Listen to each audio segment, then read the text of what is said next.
As the CCP expands their surveillance state and war machine, it's critical we stop selling our sensitive technology to them and to other adversaries. We are now witnessing a troubling trend where our adversaries use American components in their weapons and their surveillance systems. One need look no further than the CCP spy balloon that surveilled some of our most sensitive military sites. It was widely reported that it used commercially available American technology.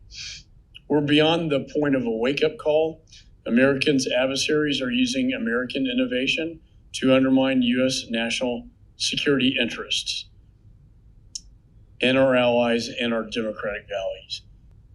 The old school of thinking was to sanction a company and hope that would work, or hope that Treasury would even sanction the company.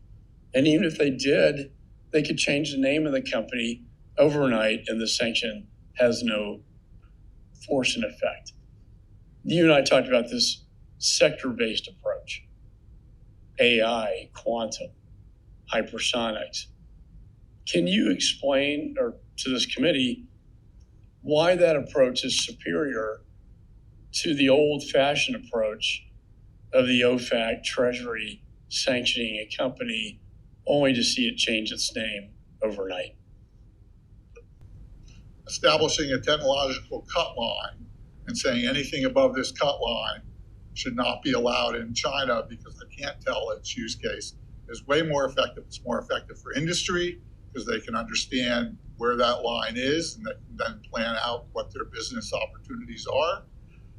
And it's more effective from my enforcement perspective.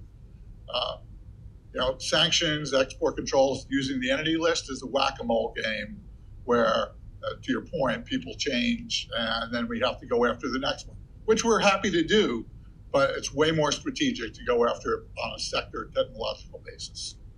Let me go to Huawei and SMIC. Your BIS approved hundreds of millions worth of licenses for Intel to sell technology to Huawei. Can you explain that? Certainly.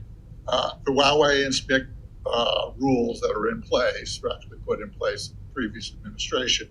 However, when we put in these sector-wide controls that we were just talking about, SMIC is certainly subject to those controls, so they can't get the equipment that they would need to make the highest-end chips needed for GPUs, graphic processing. Can I ask you on that one? Because SMIC was able to use the tools and the machines and American equipment to make the 7-nanometer chip, which is the gateway to AI. Yeah. We'll assume that it was SMIC. I can't talk about any investigations that may or may not be going, but we certainly share those concerns, and that's certainly the reporting.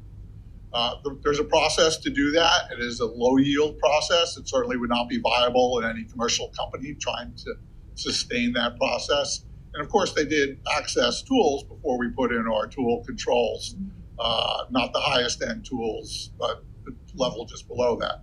Those tools will ossify over time, and that process will be degraded. Did SMIC violate U.S. export control laws by producing the 7-nanometer chip?